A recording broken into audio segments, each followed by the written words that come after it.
할렐루야. 오늘 하나님 말씀 로마서 8장 18절부터 25절까지 말씀입니다. 로마서 8장 18절부터 25절.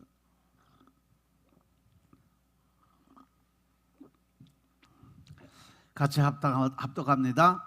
생각컨대 현재의 고난은 장차 우리에게 나타날 영광과 좋게 비교할 수 없도다. 피조물에 고대하는 바는 하나님의 아들들에 나타나는 것이니 피조물이 허무한데 굴복하는 것은 자기 뜻이 아니요 오직 굴복해 하시는 이로 말미암이니라. 그 바라는 것은 피조물도 썩어짐의 종 노릇한 데서 해방되어 하나님의 자녀들의 영광의 자유에 이르는 것이라. 피조물이 다 이제까지 함께 탄식하며 함께 고통하는 것을 우리가 아나니 이뿐 아니라 또한 우리 곧 성령의 처음 익은 열매를 받은 우리까지도 속으로 탄식하여 양자 될 것 곧 우리 몸의 구속을 기다리느니라. 우리가 소망으로 구원을 얻었음에 보이는 소망이 아니니 보는 것을 누가 바라리요. 만일 우리가 보지 못하는 것을 바라면 참음으로 기다릴지니라. 아멘. 할렐루야. 오늘 28절에 보시면 생각컨대 현재는 고난은 장차 우리에게 나타날 영광과 좋게 비교할 수 없었다라고 했어요. 이 로마서 8장 18절부터 25절의 말씀의 전체적인 면을 보면 바로 지금 우리가 당하는 현재의 어떤 고난과 또 장래의 영광에 관한 말씀이죠. 하나님께 의롭다 칭함을 받은 성도들은 하나님 나라를 상속하게 되어 있다라고 제가 말씀드렸어요. 따라서 성도는요, 그 찬란한 영광을 바라보고 또 소망하면서 현재의 고난을 참고 기다리는 사람이 되어야 된다. 그렇다면 이 복음이 현재의 고난을 잠시 잊게 하는 그런 아편 같은 역할을 할까? 그건 아니라는 거죠. 복음은 믿는 자들에게 고난이 없을 것이다, 너에게 환난과 연단이 없을 것이다 라고 얘기하지 않았어요.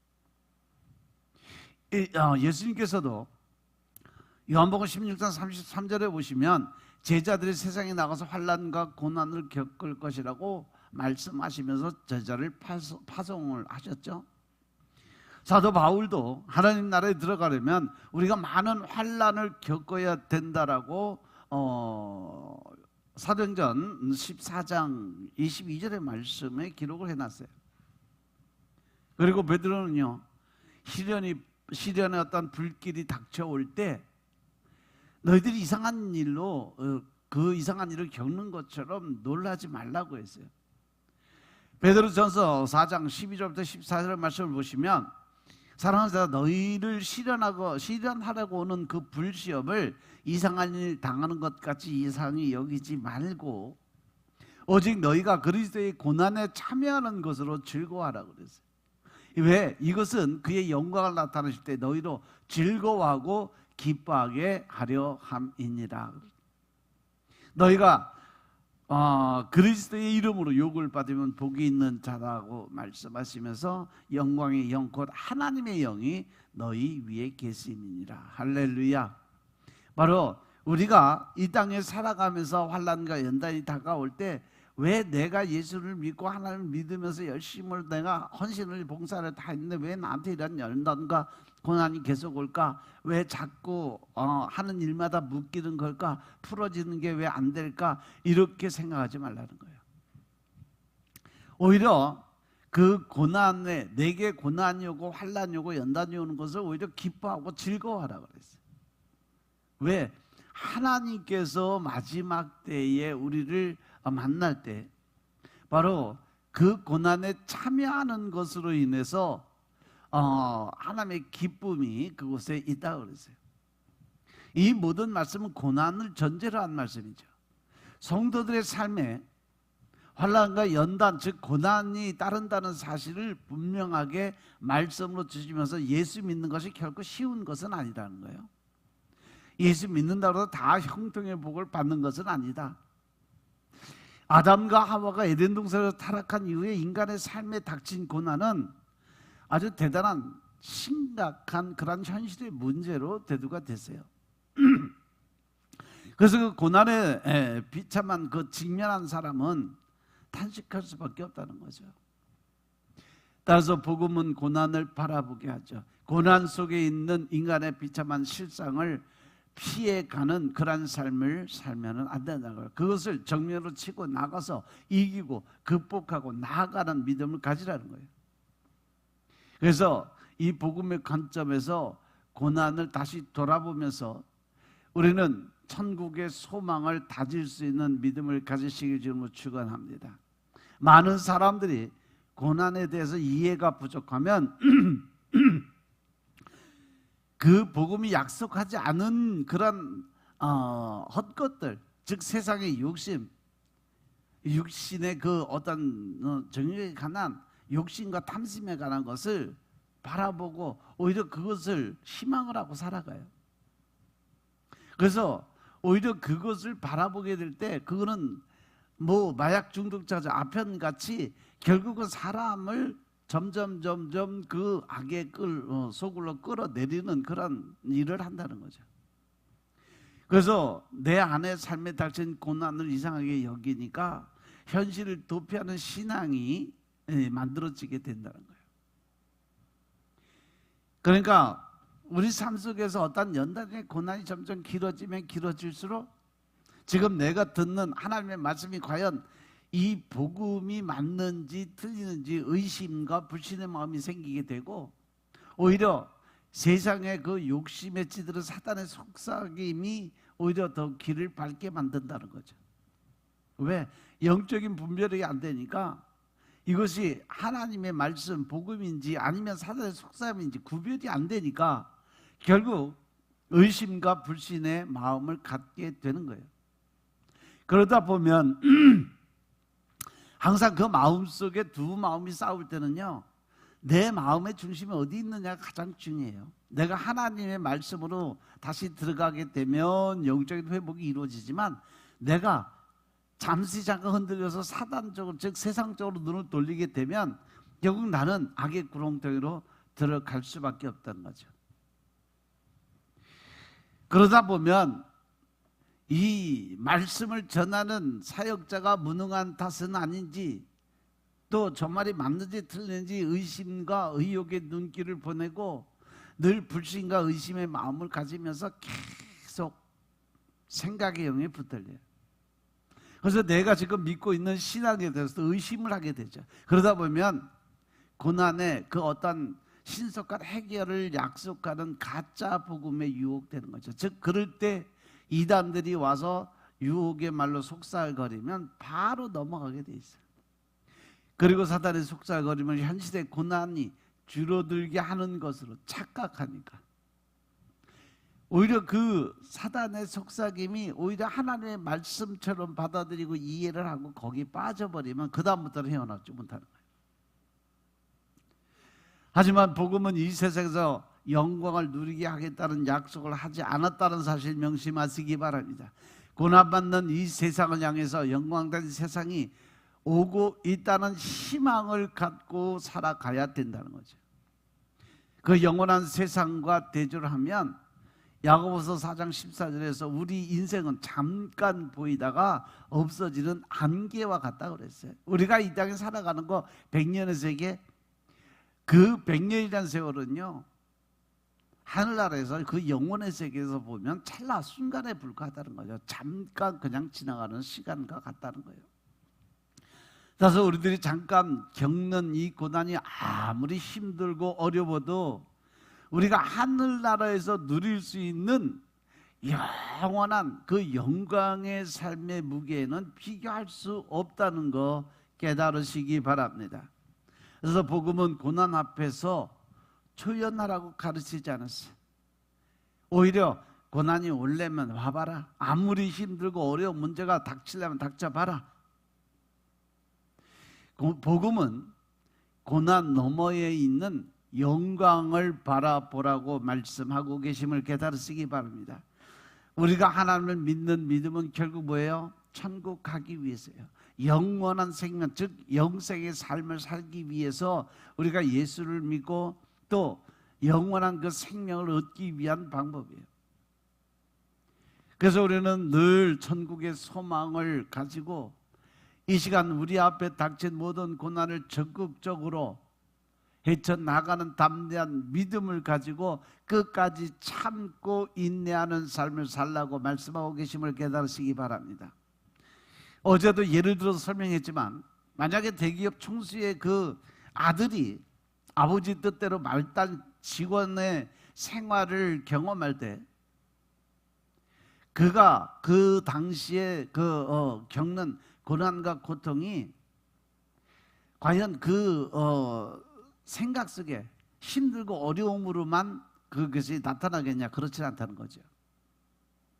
오히려 시간이 지나면서 내가 이 기업을 상속할 날이 다가올수록 지금 이 시간의 현재의 고난이 더 의미 있게 생각되고 더 적극적으로 참고 견디며 마지막 자기가 올라갈 차례를 바라보고 있다는 거죠.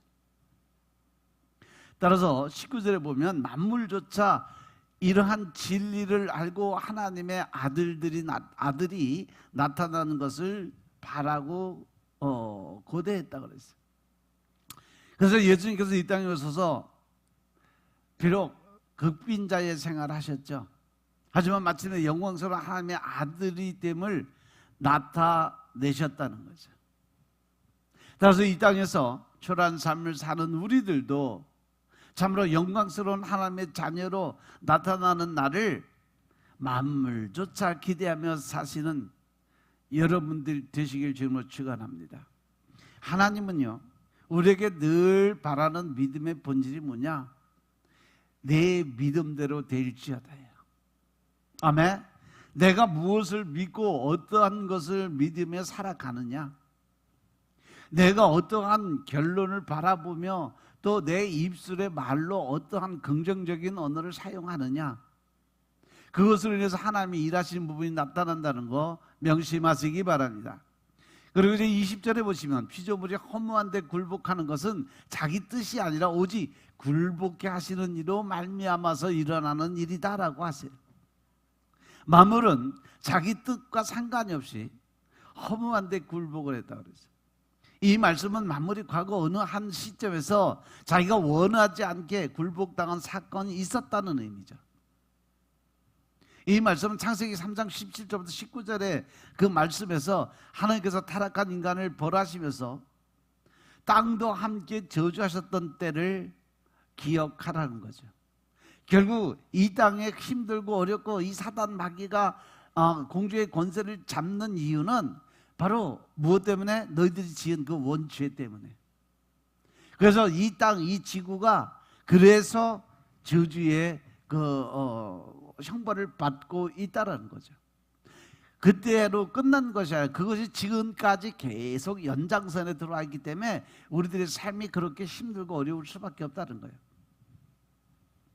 그래서 여기 보면 이 허무한 데 굴복했던 이 허무라는 것은 뭐냐 하면 마음속에 텅 비고 가치 없는 삶을 살아가는 모습이 허무한 삶의 그 모습이에요. 아담의 타락이 피조물 전체의 가치를 떨어뜨렸다는 거죠. 멋지게 꾸며진 무대가 주인공의 타락으로 말미암아 우범지역처럼 텅 빈 흉물로 변해버렸다는 그 모습이에요. 처음에 에덴 동산을 하나님이 지어 놓으실 때는요, 낭만적이고 아름다운 그러한 세계 속에 들어가 있음에도 불구하고 거기서 죄를 짓게 됨으로 해서 그 하나님의 천국의 아름다움에서 쫓겨나게 되죠. 그래서 비극적인 삶을 살게 돼요. 하지만 우리가 타락했다고 해서 만물의 아름다운 요소가 몽땅 사라진 것은 아니에요. 에덴 동산은 하나님이 따로 이렇게 만들어 놓으신 것 그대로 따로 놔두시고 인간만 세상으로 쫓아내버린 거죠. 복음은 고난이 있어서 세상이 더 아름답다는 식으로 변화되지는 않아요. 표면적 아름다움 속에 있는 허물을 폭로시키는 거죠. 우리 안에 있는 죄성을 나타내 보이는 거죠. 그것은 바로 하나님의 말씀 안에 그 말씀의 거울이 내 마음에 비춰지면서 나타날 수 있는 증상들이죠. 따라서 우리는 하나님이 이 땅을 창조하실 때 우리의 죄로 인해서 그 가치가 잃어버린 그 사실을 분명히 기억하며 살아가야 될 줄로 믿으시기 바랍니다. 21절의 말씀을 보면 그 바라는 것은 피조물도 썩어짐의 종노릇한 데서 해방돼서 하나님의 자녀들 영광의 자유에 이르는 것이라 그랬어요. 복음은 먼저 타락함으로 말미암아서 비참한 과거를 직면하게 만들어 놓고, 그리고 이제 내가 하나님 앞에 온전하게 회개의 기도를 드리고 영적인 어떤 교류가 이루어짐으로 인해서 하나님에 대한 희망을 갖게, 즉 천국에 대한 소망을 갖게 만들어준다는 거죠. 여기서 이 만물은 썩어짐의 종노릇한 데서 해방돼서 하나님의 자녀들이 영광의 자리에 올라갈 수 있는 그러한 의미를 설명을 하고 있는 거예요. 그래서 이 소망을 품은 채 하나님의 뜻에 복종해서 묵묵히 우리는 오직 한 길을 걸어갈 수 있는 십자가의 길을 걸어가야 된다는 사실 명심하시기 바랍니다. 그리고 만물이 허무한데 굴복한 사건은 만물이 선택한 일이 아니라고 했어요. 만물이 허무한데 벗어나는 사건도 만물의 선택에 달리지 않았다는 거죠.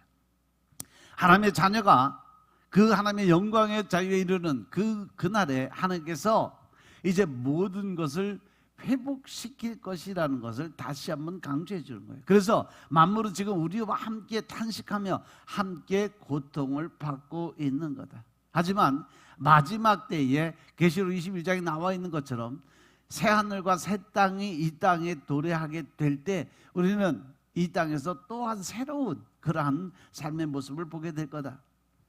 로마서 8장 22절에 보면 피조물이 다 이제까지 함께 탄식하며 함께 고통하는 것을 우리가 안다고 그랬어요.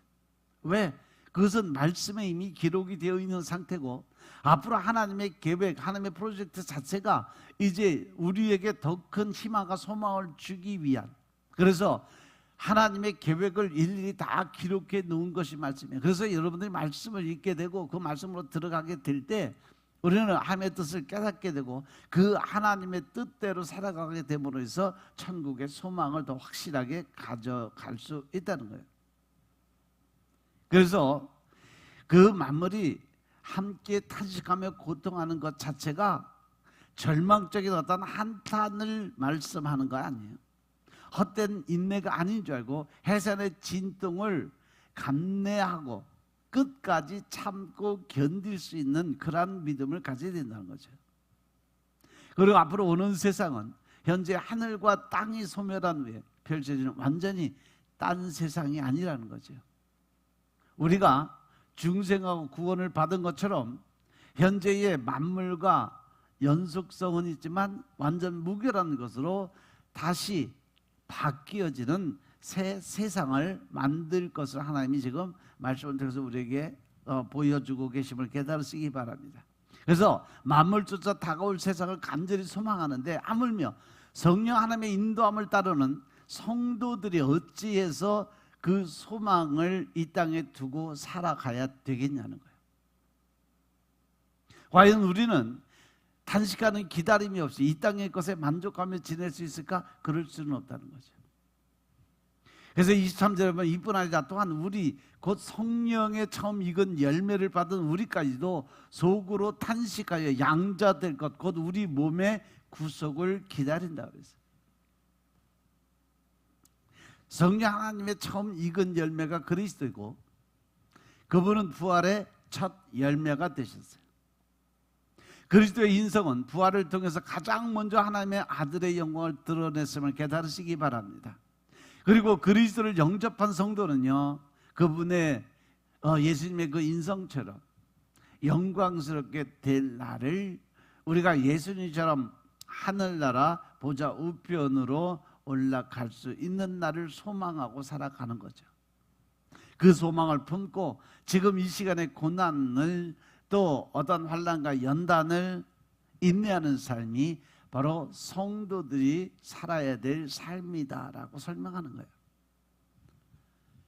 따라서 성도들에게 다가오는 고난은 결코 절망적이거나 비참한 삶이 아니다. 성도에게 고난은 참고 기다리는 일을 절대로 헛되게 하지 않는 해산의 진통과 같다는 거죠. 그래서 우리 삶 속에서 그 진통이 잦고 점점 극심할수록 우리가 영광스러운 몸을 덧입을 날이 가까워지고 있다라는 사실 명심하시기 바랍니다. 따라서 세속적인 소망은 결국 허무의 굴복을 하게 돼 있어요. 죽음과 함께 가치를 잃어버리니까. 인류의 문화유산으로 남을 업적이라도 하나님 앞에서는 아무런 가치가 없어요. 세상의 지식으로는 아무것도 이룰 수가 없다는 거죠. 따라서 허무에 굴복하지 않는 유일한 소망은 우리가 양자로서의 그 역할을 감당하는 것, 즉 다시 말해서 우리 몸이 구속되는 것, 중생돼서 바뀌는 것. 그래서 우리가 가져야 될 진정한 소망은 뭘까? 썩을 몸이 이 땅에서 더 예쁘고 멋있게 개선되는 거 아니라는 거예요. 사회적 신분이나 어떠한 위치가 향상되는 거, 이런 거 아니라는 거죠. 성도는 이 땅에 얽매이지 않고 살도록 하나님은 늘 우리에게 오직 예수, 오직 한 길만을 걸어가라고 명령하고 계심을 깨달으시기 바랍니다. 성도의 진정한 소망은 하나님의 양자 신분이 영광스럽게 드러나는 거예요. 영혼뿐 아니라 이 죄성이 된 욕된 몸까지 영광스러운 몸으로 완전히 새롭게 변화되는 거죠. 그래서 우리가 예수를 믿으면 성령 하나님의 세례를 받아서 성령 세례를 받았을 때 우리는 제일 먼저 변해야 되는 게 뭐라고 그러세요? 바로 말과 행동의 모습이 변해야 된다. 아멘. 과거의 삶에 묶이고 또 과거의 생각에 묶여서 자기가 가지고 있는 지금까지 살아왔던 어떤 잘못된 습관 버릇들을 버리지 못하면 결국 우리는 하나님과 관계없는 삶을 살 수밖에 없다라는 것. 그래서 우리 현재 모습이 영광스러운 하나님의 양자답지 못하면 썩어 없어지고 결국 허무에 굴복할 이 사망의 몸으로 영광스러운 하나님 나라를 결코 상속받을 수 없다는 사실 명심하시기 바랍니다. 고린도전서 15장 50절에 보면 형제들아 내가 이것을 말하니 혈과 육은 하나님 나라를 유업으로 받을 수 없다라고 분명히 말씀하고 계심을 깨달으시기 바랍니다. 또한 썩은 것은 썩지 아니한 것을 유업으로 받지 못한다라고 말씀하시고 있음을 깨달으시기 바랍니다. 그래서 우리가 양자다운 몸, 그 영화롭게 된 신령한 몸으로만 하나님 나라를 상속받을 수 있다는 사실. 그래서 성도는 이 땅에서 삶의 만족을 찾지 말고 내 몸이 구속되는 날, 하나님의 인치심을 받는 날을 기다리며 살아가야 될 줄로 깨달으시기 바랍니다. 하나님이 이러한 참 소망을 품고 살게 하려고 우리를 구원해 주신 거예요. 따라서 성도는 보이는 소망이 소망이 아니라는 사실을 깨닫는 사람이 성도의 모습이다. 보이는 어떤 것도 성도의 참 소망이 아니라는 거죠. 그래서 24절에 보면 우리가 소망으로 구원을 얻었으며 보이는 소망이 소망이 아니니 보는 것을 누가 바라겠냐라고 그래요. 보이는 우리 몸은 아무리 잘 관리해도 결국은 땅속에 들어가 썩어질 것이라는 거죠. 과학기술이 아무리 발전해도 세상은 점점 부패하는 것처럼, 그래서 보이는 것에 소망을 둔 삶은 고통이 점점 더 커질 수밖에 없다. 그래서 우리는 세상을 바라보지 말라고 하시는 거예요. 하나님이요. 오직 하나님만 바라보고 말씀을 먹고 살라고 그러는 거예요.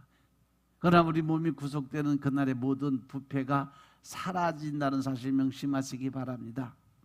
지긋지긋한 그 죄성에 놓여서 완전한 자유를 얻을 수 있게 된다. 죄를 소원하는 일조차도 없고 고통과 슬픔은 영원히 사라지는 그곳이 바로 천국의 삶인 것임을 깨달으시기 바랍니다. 그래서 하나님이 책망할 것이 전혀 없는 영화로운 모습으로 주님을 맞이하게 될 거다. 우리 몸은 소멸하고 영혼만 새하늘과 새 땅에 사는 것이 아니에요. 우리 몸이 다 썩어서 분해가 돼도 그 몸이 신령한 모습으로 다시 변화가 된다. 그래서 마지막 때가 새하늘 새 땅이 이 땅에 들어올 때 보면 바다도 삼키운 자를 다 내보낼 것이고 또 땅속에 무덤 속이 갇힌 자들도 다 몸이 회복돼서 돌아오게 될 거라고 기록이 되어 있습니다. 이 소망은 막연하게 품는 기대가 아니에요. 약속의 말씀에 근거한 것이고 확실히 실현될 구속사적 사건인 것임을 믿으시기 바랍니다. 그래서 복음을 깨달은 성도는 단식하며 몸의 구속을 소망하죠. 하지만 그렇게 반응하지 않는다면 아직 내가 이 땅에 그 욕심과 그 탐심의 마음을 버리지 못했다는 거예요. 그래서 아직도 이 땅에 살만하구나 그렇게 생각하면서 보이는 것에 소망을 두고 산다는 의미죠. 보이는 것의 가치를 발견하고 수고하는 중이라는 뜻이에요. 몸의 구속을 바랄 만큼 경건하게 살고 있지 않는다는 얘기죠. 우리가 이 하나님을 향한 참 소망을 가진 그런 사람들은요, 예수님의 깨끗하신 같이 자기를 깨끗게 변화시켜야 된다.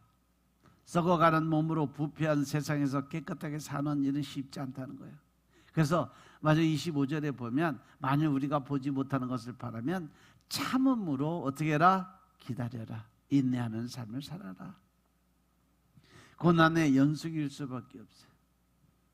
그런데 사도는 그 고난을 끝까지 인내하고 참고 견디라고 그래요. 각자의 삶의 자리에서 인내하며 하나님의 백성답게 살아야 될 이유가 뭘까? 보이는 우리 생활 형편이나 세상이 향상되기를 소망하기 때문일까? 그거 아니라는 거죠. 보이지 않는 영광의 몸과 보이지 않는 영광의 세상을 바라보고 살아갈 수 있어야 된다는 거예요. 마치 새 생명을 간절히 소망하는 산모는 그 생명을 잉태하고 그가 세상에 나오기까지의 이 산모의 고통을 참고 기다리는 것처럼 우리가 즐거운 마음으로 기꺼이 하나님의 나라의 소망을 두고 즐겁고 기쁘게 나아갈 수 있는 이 적극적인 믿음의 소망이 반드시 필요하다. 진정한 소망은 직면한 고통이 크고 두려워도 끝까지 참고 기다리게 합니다. 하나님의 말씀하시는 교훈은, 고난에 대한 인내는 어떤 이 스토아 철학의 교훈과 차이가 많이 있어요. 스토아 철학이라는 것은 확실하고 영광스러운 소망을 제시하지를 않아요. 감정에 휩쓸리지 말고 고난 겪는 운명에 무슨이 순응하라고만 이야기를 해요. 그냥 있는 대로 있는 자리에서 좋은 게 좋은 거다라고 얘기하는 거죠. 복음은 현재의 고난을 견디는 데 초점을 두지 않고 우리가 진정한 하늘나라의 소망을 바라보는 데 초점을 두고 있다는 사실 명심하시기 바랍니다. 따라서 확실한 소망은 인내를 낳게 돼 있어요. 그 인내는 어떻게든 시간만 때우는 게으른 삶으로 열매를 맺을 수는 없다. 주어진 삶의 자리에서 하나님의 자녀다움을 드러내려고 치열하면서도 성실하게 살면서 끝까지 마지막 때를 참고 기다리는 자만이 승리할 수 있는 삶. 그래서 우리가 이렇게 선을 행하되 낙심하지 않으면 때가 이를 때 확실하게 거두게 될 것임을 믿으시기 바랍니다. 갈라디아서 6장 9절에 보면 선을 행하되 낙심하지 말지니 피곤하지 아니하면, 우리가 살면서 이 피곤하다는 것은 포기하는 거거든요. 그래서 우리가 그 소망을 포기하지 않으면 때가 이르면 반드시 거두게 만들어줄 거라는 약속의 말씀을 붙들고 오늘도 믿음 안에서 승리할 수 있는 여러분의 삶이 되시길 주님으로 축원합니다. 기도드리겠습니다. 아버지 하나님 감사드립니다. 오늘도 아버지 하나님의 은혜 가운데 우리가 살아갈 수 있도록 주님이 축복하시고 또한 말씀을 통해서 천국의 소망을 가질 수 있도록 새로운 희망과 소망을 갖게 하시니 감사합니다. 늘 신령과 진정의 마음으로 우리가 주님을 바라볼 수 있도록 주님이 축복하시고 성령 하나님의 일하심이 나타내 보여질 수 있도록 우리가 믿음의 반석 위에 설 수 있도록 성령 하나님 인도하여 주옵소서. 오직 성령님의 인도하심에 따라 우리의 삶이 새롭게 변화되게 하시고 이제는 더 큰 하나님의 사랑을 나누고 베푸는 자리에 서게 하여 주시고 또한 섬김의 자리에서 내려놓음을 통해서 나는 죽고 내 안에 계신 예수님의 삶을 살게 축복하옵소서. 모든 말씀을 주 예수 그리스도의 이름으로 감사드리며 기도드렸사옵나이다. 아멘.